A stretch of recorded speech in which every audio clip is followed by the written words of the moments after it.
그리스도인, 예수를 따르는 사람이라는 의미이기도 하죠. 예수님 방식 가르침대로 사는 사람이다. 그건 다르게 표현하면 우리는 세상에서 불러냄을 입은 사람들이다. 그래서 그걸 교회 에클레시아라고도 그렇게 말합니다. 세상에서부터 예수가 그리스도 되심, 구주 되심을 그렇게 믿음으로 고백하는 사람들, 그들의 모임이 바로 교회인 것이고, 또 그렇게 모여서 예배하며 나아가는 우리들이 바로 그리스도인인 것입니다. 그래서 내가 예수 믿는다, 또 다르게 구원받았다라고 하는 것은, 그건 세상 사람들이 추구하며 따라가던 그 삶의 자리를 따르지 아니하고 하나님의 말씀을 내 삶의 원리로 내세우고 그렇게 살아가는 그런 사람, 그렇게 살아가도록 하기 위해서 하나님께서 우리를 부르셨죠. 그러니까 이스라엘이 애굽에 있을 때는 바로의 가르침에 따라 바로의 방식대로 살아야 하지만, 그러나 거기에서 나와서 홍해를 건너서 가나안 땅에 들어갈 때 그들은 이제 이 바로의 애굽의 삶은 벗어버리고 그 다음엔 하나님의 제사장 나라 백성으로 그렇게 살아가게 되는 것입니다. 그래서 지금까지, 그 이전까지는 이 세상의 방식대로 이생의 자랑, 안목의 정욕, 그리고 육체의 정욕을 따라가던 삶이었던 것입니다. 그래서 우리 마음속에 일어나고 있는 그런 욕심을 따라, 정욕을 따라, 감정의 그 자극하는 거기에 따라서 충동적 그런 모습으로 살아왔던 우리들이었습니다. 그러나 세상으로부터 부름받은 우리들은 이제 하나님을 경외함으로 그 명령들을 쫓아 살아가는 것입니다. 그런데 그것이 우리에게 있어서는 하나의 어떤 그런 부담이 되거나 또는 의무감으로 그것을 행하지 않는다라고 하는 것이죠. 그런데 문제는 이미 우리는 예수 그리스도를 믿음으로 세상에서 부름을 받아 이 자리에 모여서 하나님을 경외하는 자로 살아가기에, 그러기에 우리는 부활과 천국의 소망을 이미 가진 자입니다. 그러나 죄악된 이 세상 가운데 우리가 여전히 머물러 있기 때문에, 그러기에 우리 안에는 갈등이 있는 것이죠. 그 죄가, 이 세상이 우리에게 상당한 영향력을 끼쳐서, 그래서 복음과 율법의 이 갈등이 우리 속에 끊임없이 일어나고 있는 것입니다. 그러나 우리가 다시 한번 기억해야 할 것은, 나는 죄에서부터 해방된 자이다라고 하는 것입니다. 죄로부터 해방되었다는 것이 무엇인가? 그것을 바울은 1절로부터 3절에 이렇게 말해주고 있습니다. 자, 1절 우리 같이 읽어볼게요. 형제들아, 내가 법 아는 자들에게 말하노니 너희는 그 법이 사람이 살 동안만 그를 주관하는 줄 알지 못하느냐. 법은 사람이 살 동안만 그 사람을 주관합니다. 그래서 그에게 구속력이 있는 것입니다. 법이, 사람이 죽어버리면 더 이상 구속력을 갖지 못하는 것입니다. 법의 권위를 무효화시키는 것은, 그거는 내 마음대로 하는 것이 아니라, 표현이 좀 그런데요, 죽으면 돼요. 죽어버리면 그 다음에는 법이 아무리 무서운 법이라 할지라도 더 이상의 어떤 그런 효력과 권위를 갖지 못한다는 것입니다. 그렇기 때문에 사망은 죽은 사람이 관련된 모든 계약상의 의무들로부터 자유하게 벗어나게 만드는 것입니다. 그래서 공소시효라고 하는 그 단어가 있죠.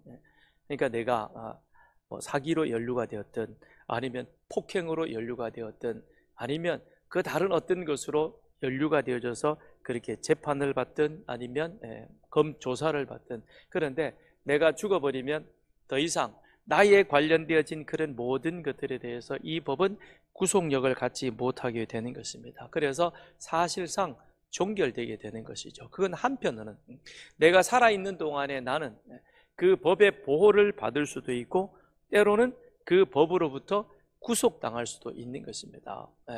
그 무슨 얘기냐? 우리가 길을 가는데 파란 신호등이면 사람이 안전하게 건너갑니다. 안전하게. 그건 뭡니까? 사람이 건너갈 수 있도록 그렇게 약속해 놓은 법의 보호 속에 우리는 아무리 큰 도로를 할지라도, 넓은 도로를 할지라도 파란불이 되면 보행자는 안심하고 걸어가게 되는 것입니다. 마찬가지로 그 파란불에 그거를 무시해버리고 지나가게 되면 법을 위반하게 되는 것이죠. 그러니까 법이라고 하는 것은 우리를 보호하기도 하지만 한편 그것을 구속하는 겁니다. 그건 당신은 파란불인데 건너갔으니 그러니 법 위반이다. 그래서 신호 위반이 되는 것이고 그 다음에 보행자 위반이 되는 것이고 구속을 받게 되는 것입니다. 그럴지라도 사망은 이 모든 것들을 법의 보호도 받지 못하고 또한 법의 구속도 받지 못하도록 만드는 것입니다. 그걸 바울은 이제 율법에 적용시켜서 그렇게 설명하는 것입니다. 율법이라 해도 죽은 사람은 주관할 수 없다는 것입니다. 율법도 역시 법이기에 그것 또한 사람이 살아있을 동안에 보호하고 구속하는 그런 모습이다. 그걸 바울은 부부관계에 비유해서 율법과 복음을 설명하고 있습니다. 2절 3절 같이 읽습니다. 시작. 남편 있는 여인이 그 남편 생전에는 법으로 그에게 매인받으나 만일 그 남편이 죽으면 남편의 법에서 벗어나느니라. 그러므로 만일 그 남편 생전에 다른 남자에게 가면 음녀라. 그러나 만일 남편이 죽으면 그 법에서 자유롭게 되나니 다른 남자에게 갈지라도 음녀가 되지 아니하느니라. 자, 한 여인이 율법이란 남자와 결혼을 했습니다. 근데 이 율법이란 남편은 여인에게 이 완전 무결하는 것을 요구하는 겁니다. 율법은 그렇죠. 하나님이 모세에게 율법을 이스라엘 백성들에게 주었습니다. 근데 10계명요 613개, 그걸 더 자세하게, 그럼 613개의 계명 가운데 612개를 지켰다고 해서 다 됐느냐? 아닙니다. 612개를 잘 지켜도 하나를 지키지 못하면 율법을 어긴 자가 되는 것입니다. 율법을 어기는 겁니다. 그렇죠? 네. 예배 시간에 전화 오면 법을 어기는 거예요. 네. 여러분 핸드폰도 무음으로 놓아주시기 바랍니다. 네. 자, 그래요. 네. 그래서 율법이라는 남편은 여인에게 완전 무결을 요구하는 겁니다. 그리하여 모든 일들을 법대로 처리합니다. 조금이라도 실수하면 거기에 대해서는 관용을 베풀지 않는 것입니다. 그러니 이 여인이 항상 긴장하며 살아갑니다. 그 법을 남편의 요구를 충족시키기 위해서 막 노력하지만 그러나 그게 제대로 안 되는 거예요. 그러니 늘 정죄와 두려움 가운데 하루하루가 불안 가운데 살아가는 것입니다. 그러면 이 여인이 그렇다고 해서 그 남편에서 내가 이와 같은 불안과 두려움에서 벗어나야 되겠다 싶어서 그 남편을 떠나가 버리면 안 되는 거예요. 그게 뭐죠? 음녀가 되는, 다른 남자에 가면 음녀가 되는 겁니다. 왜냐?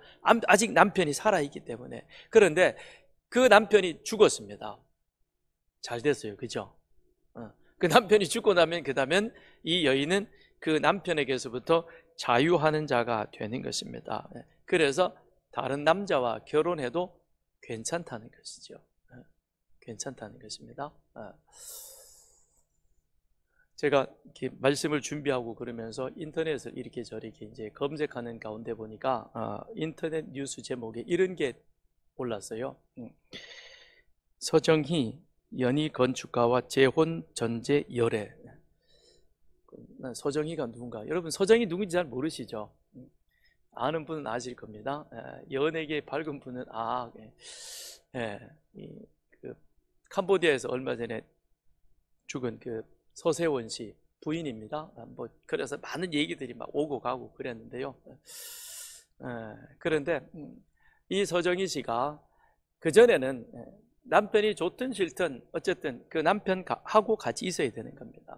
만일 남편이 살아있을 때 이런 뉴스가 뜨게 되어지면 이건 나라가 뒤집어지는 거죠. 뭐 뒤집어질 정도는 아니겠지만, 그러나 지금은 이게 아무 문제 없이 그냥 거기에 버젓이 그렇게 기사가 올라오고 그 다음에 그 사람의 사진이 올라와도 아무 문제가 없는 것입니다. 왜 그래요? 남편이 죽었으니까. 그래서 이제 그는 서세원이라고 하는 사람에게서부터 자유했다라고 하는 것입니다. 죽음으로 첫 번째 결혼은 끝났기 때문에 다시 그에게는 재혼할 권리가 주어지게 되는 겁니다. 이게 이제 죽음이라는 것이죠. 그렇다면 바울은 이제 말하고자 하는 게 무엇이냐면 우리 믿는 자는 바로 율법에 대해서 죽었다는 것입니다.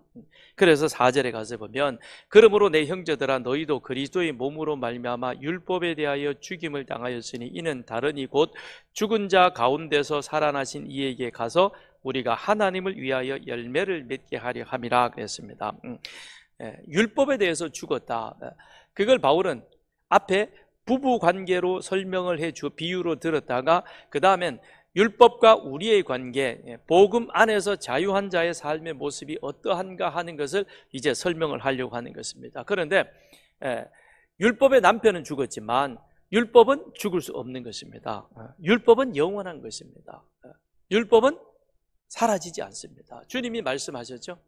천지가 없어질지라도 율법의 1.1획도 폐하여지지 아니한다라고 말씀하셨습니다. 그러니까 하나님이 법으로 주신 이 율법은 그것은 우리 주님이 다시 오는 그때까지 영원히 있다라고 하는 것입니다. 그렇다면 율법은 죽을 수 없다. 그래도 내가 율법에서 자유했다. 이 의미는 무엇이냐? 율법에서 내가 자유하기 위해서는 내가 죽어야 한다는 것이죠. 율법은 영원하지만 그 율법에 매여 있던 율법의 구속을 받고 있던 내가 죽으면 그러면 나는 거기에서 자유한다는 겁니다. 아니 죽으면 모든 것이 끝난다면서요. 근데 이게 이제 우리 믿음의 교리 안에서 연합교리가 말해주고 있는 이 복음의 신비이다라고 하는 것이죠. 우리는 어떻게 해서 율법에 대해서 죽느냐? 예수님께서 십자가에 죽으셨습니다. 그리고 죽으신 지 3일 만에 다시 죽은 자 가운데서 살아나셨습니다. 그리고 이제는 하나님 우편에서 계시면서 다시 이 세상을 심판하러 오십니다. 이것이 예수님의 십자가의 죽으심과 부활 그리고 승천에 관련되어진 내용인 것이죠. 그러면 우리가 율법에 대해서 죽었다라고 하는 것은 그건 예수님이 십자가에 못 박혀 돌아가실 때에 그때 우리 또한 십자가에 못 박혀 죽는 것입니다. 그걸 바울은 로마서 6장에서 뭐라고 표현했냐면 우리가 알거니와 우리의 옛사람이 예수와 함께 십자가에 못 박힌 것은 죄의 몸이 죽어 다시는 우리가 죄의 종노릇 하지 아니하려 함이라. 예수님이 십자가에 못 박혀 돌아가실 때 그것은 예수님 당신의 죄가 아니라 나의 죄를 위해서이다라고 하는 겁니다. 그럼 어떻게 예수님이 나의 죄를 위해서 예수님의 십자가의 죽으심이 바로 내 죄를 위한 것이냐? 우리가 연합되어졌다는 것이죠. 예수 안에 내가 있음으로 인하여 예수님의 십자가에 달리심은 곧 내가 그때 내 죄가 함께 그 자리에 달려서 죽은 것이요. 그리고 우리는 예수 안에 있는 자에게 예수가 다시 3일 만에 다시 살아나셨을 때 또한 우리도 그 안에서 하나님의 살리심으로 인하여 이제는 예수 안에 새로운 생명으로 다시 살아나게 되는 것입니다. 그래서 우리는 천국의 영생을 갖게 되어졌고 이 안에 천국의 소망함을 가지며 사는 그와 같은 자가 된 것이죠. 그걸 사도 바울은 연합의 교리로 이렇게 우리에게 설명해 주고 있습니다. 그건 예수님이 이미 말씀을 하셨죠. 너희가 내 안에 있으면 나는 포도나무요 너희는 가지라. 가지가 포도나무에 붙어 있으면 많은 열매를 맺게 되는 것이고 그런데 가지가 나무에서 떨어져 나가면 곧 말라서 그는 죽을 것이다 그랬습니다. 이게 바로 예수님과 연합이라는 것이죠. 그러니까 예수님이 십자가에 달려 돌아가실 때는 당신의 죄가 아니라 우리의 죄인데 그것이 어떻게 우리의 죄가 되느냐? 내가 예수와 연합하여 예수 안에 있음으로 인하여 예수님의 십자가의 죽으심이 나의 죄를 위한 죽으심이 되는 것이고 그런데 만일 죽어서 끝나버리면 어떤 법이든지 율법이라도 죽은 사람에 대해서는 구속력을 갖지 못한다 그랬습니다. 그렇다면 우리는 더 이상 하나님의 은혜와 상관없는 자가 되는 것이죠. 그런데 하나님이 다시 그를 죽은 자 가운데서 살리셨다 그랬습니다. 그래서 바울이 4절에 뭐라 그랬습니까? 이는 다르니 곧 죽은 자 가운데서 살아나신 이라고 표현하고 있죠. 예수 그리스도라고 표현하지 아니하고 죽은 자 가운데서 다시 살아나신 이라고 그렇게 표현해 줌으로 말미암아 이게 바로 무엇을 말해주고 있느냐? 예수 그리스도가 나의 죄를 대신해서 십자가에 죽으셨다는 그 사실이 되는 것이고 그래서 우리가 그 안에서 다시 살아남으로 말미암아 새로운 생명을 갖게 되어졌다는 것입니다. 새로운 생명을 갖게 된 것이죠. 그래서 이제 우리는 예수와 연합한 자가 된 것입니다. 그러면 왜 그렇게 주님께서 우리를 죽은 자 가운데서 다시 살리셨는가? 하나님이 그렇게 하셨는가? 4절 후반에 보니까 우리가 하나님을 위하여 열매를 맺게 하려 함이라 그랬습니다. 뭐라고요? 우리가 예수와 연합하여 예수 안에서 내 죄가 십자가에서 해결되어지고 예수님의 부활하심과 같이 나도 그 안에서 새로운 생명으로 다시 살아난 새로운 피조물이 된 우리들이 이제는 무엇을 목적으로 살아야 되느냐? 하나님을 위하여 열매를 맺기 위해서 그렇게 우리로 하여금 새로운 생명으로 살아가도록 만들어 주셨다는 것입니다. 그러니 이 바울이 자신의 경험과 빗대어서도 이 사실을 설명을 해주고 있는 것이죠. 사도 바울에게 있어서는 다메섹이라고 하는 그 순간을 통해서 그 이전과 이후의 삶이 완전히 달라지게 되죠. 다메섹 이전에는 그는 율법의 매인자가 되어져서 무엇을 위해서 살아갔느냐? 사망을 위해서 살아갔다는 겁니다. 자기는 내가 생각할 때는 이것이 하나님을 위한 열심이라고 생각을 했습니다. 그래서 예수 믿는 자들을 잡아들이고 그 다음에 그들을 핍박하고 심지어는 그를 죽이기까지 했습니다. 이것이 자기는 잘하는 열심이라고 생각했는데, 그런데 다메섹 도상에서 예수님을 만나니 바울아, 네가 고생이 많지. 어떻게 합니까? 제가 정말 이 율법대로 살아가느라 너무 힘이 듭니다. 그래, 그건 마치 발이 가시를 뒷받질하는 것처럼 그렇게 힘든 거야. 그게 옳은 삶의 모습이 아닌 거야 라고 바울에게 깨우쳐 주십니다. 그러면서 나는 내가 핍박하던 예수다. 그러나 내가 너의 죄를 대신해서 십자가에 죽으셨고 그리고 3일 만에 다시 살아 너희들에게 영원한 생명을, 천국을 너희들에게 주었노라. 사도 바울이 다메섹 도상에서 예수님을 만났습니다. 예수님을 만난 이후에는 이제는 무엇을 위해 살아가는가? 우리를 위해서, 나를 위해서 죽은 자 가운데 다시 살아난 그 사람을 내가 만남으로, 예수 그리스도를 만남으로 인하여 이제는 내가 하나님의 의의 열매를 맺기 위해 살아가는 것입니다. 그걸 5절에 가서 보면 5절 6절 우리 같이 읽습니다. 우리가 육신에 있을 때에는 율법으로 말미암는 죄의 정욕이 우리 지체 중에 역사하여 우리로 사망을 위하여 열매를 맺게 하였더니 이제는 우리가 얽매였던 것에 대하여 죽었으므로 율법에서 벗어났으니 이러므로 우리가 영의 새로운 것으로 섬길 것이요 율법 조문에 묵은 것으로 아니할지니라 그랬습니다. 그리스도와 연합한 자는 하나님을 위하여 열매를 맺는다 그랬었는데 그 열매를 맺음이 무엇이냐면 6절에 보니까 영의 새로운 것으로 섬긴다라고 말합니다. 그러면서 이 두 가지를, 과거 다메섹 도상 이전에 나는 육신에 있을 때는 율법으로 말미암아 죄의 정욕에 이끌려 사망으로 이끄는 그와 같은 열매를, 그와 같은 삶을 살아왔지만, 그러나 이제는 6절에 그랬죠. 이제는 우리를 얽매이고 있던 그 율법을 벗어버리고 자유하게 되어짐으로 인하여 이제 우리는 영의 새로운 것으로 하나님이 원하시는 그 열매를 맺게 되어졌다라고 하는 것입니다. 영의 새로운 것으로 섬긴다. 이 말이 의미하는 바가 무엇인가?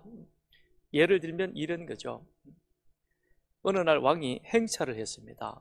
민정시차를 나가서 가다가 보니까 다리를 밑에 어느 한 어른 아이가 있는 걸 보았습니다. 이렇게 들여다보니까 어떤 소년이 거기에 있는데 부모도 없고 그 다음에 그는 거지로 동냥해서 먹고 사는 겁니다. 그러니 옷은 꾀재재한 데다가 다 떨어졌고 얼굴은 아주 세수를 안 해서 그렇겠죠. 그래서 그냥 이 생김 자체가 아주 너무 그냥 그렇게 보입니다. 그래서 그 아이가 너무 불쌍해 보여서 그래서 왕이 그 아이를 데리고 궁궐로 들어갔습니다. 그리고는 신하들에게 이야기를 해서 깨끗하게 씻기고 그리고 난 다음에 왕자가 입는 옷을 그에게 입히도록 그렇게 명령을 했습니다. 그리고 나서는 신하들에게 뭐라고 이야기를 하냐면 이 아이는 오늘부터 내 아들이다. 그 얘기는 뭐죠? 그는 거지가 아니라 왕자라는 것이죠. 그죠? 왕이 그 다리 밑에 살던 부모 없이 살던 그 거지 소년을 데려다가 이는 이제부터 내 아들이다 라고 선언하는 그 순간 그는 거지가 아니라 왕자가 되는 것입니다. 그럼 왕자가 되었으면 왕궁에서 이제 그는 왕자로서의 삶을 사는 것입니다. 그래서 왕자의 옷을 입고 왕이 먹는 음식을 함께 먹으면서 왕의 침실 곁에서 그도 잠을 자게 되는 것입니다. 그런데 그는 옷은 왕자의 옷을 입고 그 다음에 몸은 궁궐에 있지만 이 안에 여전히 뭐가 있느냐, 거지 건성이 남아 있어가지고 그래서 밥을 먹을 때에도 숟가락으로 먹는 것이 아니라 손가락으로 막 집어먹고 그리고 흘리고 손에 묻으니까 아무 곳에나 막 닦아버리고 그리고는 아무 말 막 함부로 하는 겁니다. 아무렇게 행동하는 겁니다. 왕자인데도 여전히 거지의 건성을 버리지 못하고 아무렇게 행동하고 아무 말 한다면 그는 왕자가 될 수 없는 것이죠. 왕자가 되려면 왕자로서의 그런 삶을 불편하고 힘들지만 그러나 그렇게 살아가야 한다라고 하는 것입니다. 왜요? 그는 더 이상 거지가 아니라 왕자이기 때문에 그러하다는 것이죠. 그렇다면 자, 우리가 율법 아래에 있을 때에는 자기 의로 자기 노력으로 그리고 자기가 수고해서 그 의를 하나님의 의를 이루기 위해서 노력해야 하는 것입니다. 그 모습이 바리새인들 가운데 드러나죠.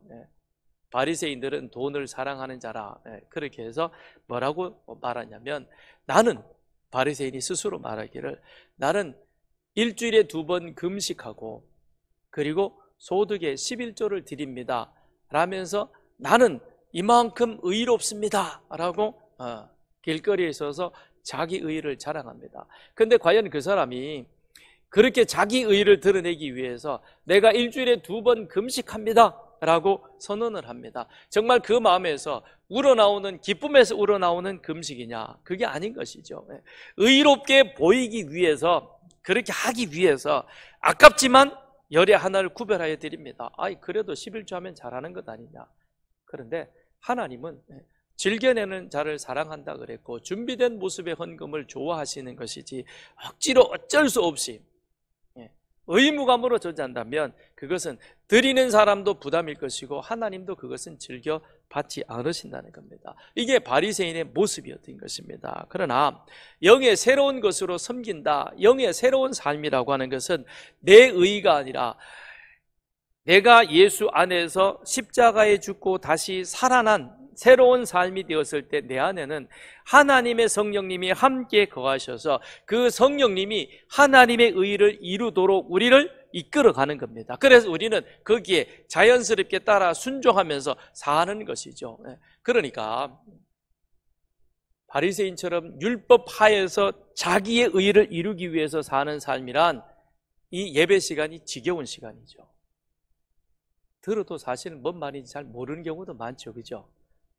억지로 나온 사람들은 이 자리에 그냥 의무감으로 안 오면 가정의 평화가 깨어질 것 같고 그래도 내가 이만큼 한 번이라도 일주일에 1시간이라도 헌신을 해주면 그래도 내가 우리 가정이 조금 더 화목하지 않을까. 그래서 이 자리에 앉아 계신 분들 너무 돌직구 날렸나요? 마음이 굉장히 이게 설교를 들어도 불편해요. 별로 재밌지도 않고요. 무슨 말 하는지도 모르겠어요. 매년 똑같은 얘기 하는 것 같아요. 근데 달라요. 노래방에 가서 어제는 노래 부를 때는 그렇게 행복할 수가 없었어요. 2시간을 불러도 시간이 짧게 지나간 것 같고요. 거기서는 하여튼 별 행동을 다 합니다. 그래도 전혀 몸이 피곤치도 않아요. 근데 예배 시간에 앉아있을 때는 찬양은 왜 이래 하기 싫어요? 전혀 흥이 안 납니다. 그리고 예배 시간 1시간 드리고 나면 온몸에 몸살 기운이 있어서 일주일 내내 몸이 찌뿌둥해요. 그리고 그 다음 주 좀 나을만 하면 다시 와서 또 되고 그러니 삶이 힘든 거예요. 불편한 거예요. 왜 그럴까요? 의무감에서 하다 보니까 그런 거예요. 마지못해서 어쩔 수 없이 하는 겁니다. 그러나 영의 새로운 것이라고 하는 것은 그게 아닌 거예요. 내 안에 하나님이 성령이 계셔서 그 하나님의 성령이 나로 하여금 하나님을 찬양하게 하는 것이고 그 하나님의 성령이 나로 하여금 이 예배의 자리로 나오게 하는 것이고 그러니 예배가 기다려지는 것이고 예배가 즐거운 자리가 되는 것이고 찬송할 때에 노래방과 비교하지 않을 정도로 기쁨과 은혜 가운데 힘있게 하는 겁니다. 그 표정이 달라지는 것이죠. 표정이 달라진다는 것입니다. 이게 무엇이냐? 육신에 매여서 의무감으로 예배를 드릴 때는 이것이 힘든 자리였지만 율법에서 벗어나 이제는 하나님의 성령의 새로운 것으로 그 일들을 감당할 때 우리는 찬송과 예배가 은혜가 되는 것이고, 저희 교회는 여러분도 다 아시고 다 해보셨겠지만 돌아가면서 교회 청소를 합니다. 근데 어떤 때는 제가 보면 새벽 기도 끝나고 일찍 저 새벽에서 2층 화장실 청소를 하는데 물소리가 샥 나고, 그런데 보면 그냥 흥에 겨워서 입으로 중얼중얼 찬송하면서 그러면서 합니다. 제가 지나가면서 그런 생각을 해요. 자기 집 화장실 청소하면서도 저럴까? 우리 집 화장실은 1년에 한 2번 정도 신방받을 때만 하면 되지만 화장실 청소는 당번이 돌아가면서 하는데, 근데 그게 은혜롭고 즐거운 거예요. 왜 그럴까요? 이 안에 율법에서 내가 죽었고 이제는 새로운 사람으로 거듭났기에 그러하다라고 하는 것입니다.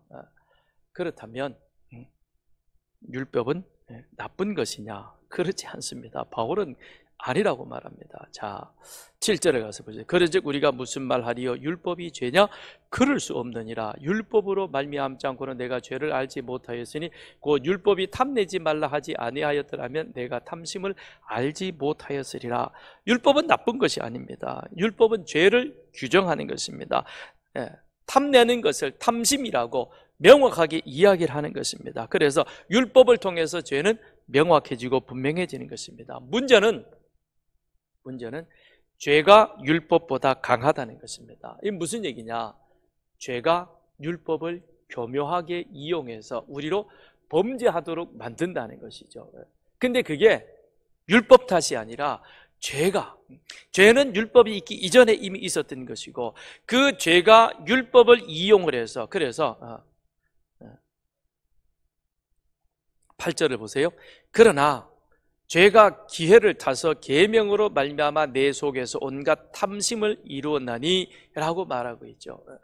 죄가 기회를 타서, 죄가 율법보다 더 강해서, 죄가 율법을 교묘하게 이용해서 나로 하여금 어떤 자리로 가느냐? 하나님의 율법 명령을 거스리도록 만든다는 겁니다. 하나님이 에덴 동산을 만드시고 창조하시고 에덴 동산을 만드신 이후에 아담과 하와에게 말합니다. 야, 좋지? 그래, 모든 좋은 걸 내가 여기다 심어놨으니까. 그런데 이 모든 좋은 것을 너희들이 마음껏 누리면서 너희가 행복하게 여기 살았으면 좋겠다. 그러나 한 가지 나랑 약속을 하자. 그게 뭐예요? 동산 중앙에 있는 선악과를 가리키면서 다 먹어도 좋고 다 마음대로도 좋지만 이 열매만은 먹지 마라. 먹으면 죽는다. 이건 하나님의 명령입니다. 이 율법인 거예요. 계명인 거예요. 그런데 이걸 사탄이 교묘하게 이용을 하는 것이죠. 교묘하게 이용을 합니다. 그래서 어느 날 하와를 찾아와서는 야, 내가 좋은 거 보여줄게. 그리고는 데려갑니다. 그러면서 하나님 했던 것처럼 아마 똑같이 흉내냈을 거예요. 에덴 동산 너무 좋지? 하나님 만든 거 짱이야. 진짜 최고야. 근데 저기 동산에 저기 중앙에 있는 거 저거 하나님 먹지 말라 그랬지. 먹으면 죽는다 그랬지. 아니야, 안 죽어. 왜 먹지 말라 그런지 알아? 저거 먹으면 너희가 하나님 같이 돼. 그래서 너희가 선악을 분별할까 봐. 그래서 하나님이 먹지 말라 그런 거야. 그런 거예요. 죄가 이용한 거죠. 그죠? 아주 교묘하게 이용합니다. 그래가지고는 이 하와가 선악과를 쳐다보니까 늘 보았을 때는 전혀 뭐라 그랬습니까? 탐내지 말라 그러기 이전에는 내가 거기에 대한 탐심을 갖지 못했습니다. 그런데 말을 듣고 보니까 진짜 달라 보이네. 유난히 반짝반짝거리고 유난히 먹음직스럽고 그걸 먹으면 내가 훨씬 지금보다도 지혜로워질 것 같은 그런 마음이 이 속에 확 일어나는 거죠. 그러니 그것을 따서 먹고는 자기와 함께 있던 아담에게도 주었습니다. 아담과 아와가 죄인이 되었습니다. 그래서 그들에게는 뭐가 찾아왔습니까? 사망이 찾아왔다는 거죠. 9절에 전에 율법을 깨닫지 못했을 때에는 내가 살았더니 계명이 이름에 죄는 살아나고 나는 죽었다. 네. 율법을 어김으로 인하여 죄가 나를 어디로? 하나님의 계명대로 먹으면 죽는다. 사망이 그들 가운데 찾아왔다는 것입니다. 내가 죄인이라는 것이 명확해졌습니다. 어디서? 율법 앞에서. 이것이 율법의 기능이다라고 하는 것입니다. 그래서 율법은 죄가 아닌 것입니다. 하나님도 이 사실을 알고 계십니다. 그러면서 우리에게 율법을 주신 목적이 있습니다. 그게 무엇이냐? 첫째는 악을 억제하기 위해서인 것입니다. 율법은 죄 짓는 것을 억제하기 위하여 주어졌습니다. 네. 파란 신호에는 건너가도 좋다. 그러나 빨간 신호에 건너가면 그거는 내가 범죄하는 것이다. 이 도로는 30km로 가야 되는 것이다. 그런데 내가 그런 게 어디서 사람도 없으니까 50km로 가면 뭐가 날아와요? 딱지가 날아와요. 그죠? 그래서 얼마 내시오라는 겁니다. 그래서 율법은 악을 억제하기 위해서 주어졌다. 또한 율법은 죄를 드러냅니다. 그래서 로마서 3장 20절에 보면 그러므로 율법의 행위로 그 앞에 의롭다 하심을 얻을 육체가 없나니 율법으로는 죄를 깨닫는다 그랬습니다. 율법으로 죄가 무엇인가를 깨닫게 되었는데, 근데 오늘 7절에 와서 보면 율법으로 말미암지 않고는 내가 죄를 알지 못하였으니 라고 말하고 있습니다. 그 얘기는 무슨 얘기예요? 율법을 통해서 내가 무엇을 알았습니까? 더 구체적으로 이것이 죄라는 것을 알게 되었습니다. 빨간불에 속도 위반을 해서 내가 더 지나가면 돈 내야 되는구나, 이게 죄구나, 이 사실을 알게 되었다는, 그래서 내 죄를 드러내는 겁니다. 나 혼자 그냥 쓱 지나가면 모를 줄 알았는데 그걸 서산경찰서장이 알고 나에게 딱지를 보내는 겁니다. 그래서 만천하에 내가 속도 위반했다는 사실을 드러내게 되는 거예요. 율법은 죄를 드러내는 것입니다. 그런데 중요한 것은 그 율법은 우리를 그리스도에게로 인도한다는 것이죠. 약은 약사에게, 질병은 누구? 의사에게. 그죠? 우리가 아프면 의사에게 가서 처방을 해주면 약국에 가서 약을 사가지고 옵니다. 그건 당연한 수순인 것입니다. 마찬가지 모습으로 죄를 깨달아 알게 된 그 사람은 그 다음엔 어디로 찾는 것입니까? 예수님을 찾는 것입니다. 그래서 바울은 고백합니다. 오호라 나는 곤고한 자로다. 누가 나를 이 사망의 몸에서 건져낼 수 있겠느냐? 예수밖에 없다는 것입니다. 그래서 율법은 죄를 드러내고 깨닫게 하고 알게 하죠. 그래서 율법은 거룩하다라고 말합니다. 12절 13절 이로 보건대 율법은 거룩하고 계명도 거룩하고 의로우며 선하도다. 그런즉 선한 것이 내게 사망이 되었느냐? 그럴 수 없느니라. 오직 죄가 죄로 드러나기 위하여 선한 그것으로 말미암아 나를 죽게 만들었으니 이는 계명으로 말미암아 죄로 심히 죄되게 하려 함이라 그랬습니다. 율법이 거룩한 것은 거기에 하나님의 뜻이 있고 하나님의 생각이고 하나님의 계획이기 때문에 그렇습니다. 더 중요한 것은, 율법이 거룩한 것은 그 안에 예수 그리스도가 계시되어져 있기 때문에 그러한 것입니다. 그래서 율법은 그리스도 예수 안에 있는 믿음으로 말미암아 구원에 이르는 지혜가 바로 이 속에 기록되어져 있는 것입니다. 사도 바울이 다메섹에서 예수를 만나기 이전에는 율법에 있었습니다. 율법에 있었다는 것은 그가 바울 안에 죄가 있었던 것이죠. 그런데 문제는 그 자신이 그게 죄인 줄 모르고 율법을 충족시키기 위해서 그렇게 살았던 것입니다. 그게 무엇이냐? 예수 믿는 사람들을 잡아 가두는 것이 그게 율법을 충족시키는 줄 알았던 것입니다. 그랬던 그가 다메섹에서 예수님을 만났습니다. 예수 그리스도와 연합한 자가 되었습니다. 이제는 예수를 박해하고 핍박하는 자가 아니라 내 안에 계시는 성령님의 이끄심에 따라서 그는 예수를 전하는 자가 되었습니다. 그렇게 성령님의 이끄는 대로 예수를 전하는 자가 되니 그는 이제 핍박을 받는 자가 되었습니다. 그래서 때로는 돌에 맞아 죽음의 자리까지 갔습니다. 그런데 그 다음날 툭툭 털고 일어나서도 기쁨 가운데 그 일을 전하는 것입니다. 이게 바로 무엇이냐? 내 안에 계신 예수 그리스도로 말미암아 그 예수가 내 안에 새로운 능력으로 역사하기 때문에, 그래서 기쁨 가운데 바울은 그 일을 감당하게 되는 것이죠. 자, 이제 우리는 예수 그리스도와 연합함으로 죄에 대해서 죽고 율법에 대해서 죽임을 당하였고, 그리고 율법의 속박으로부터 자유로워졌습니다.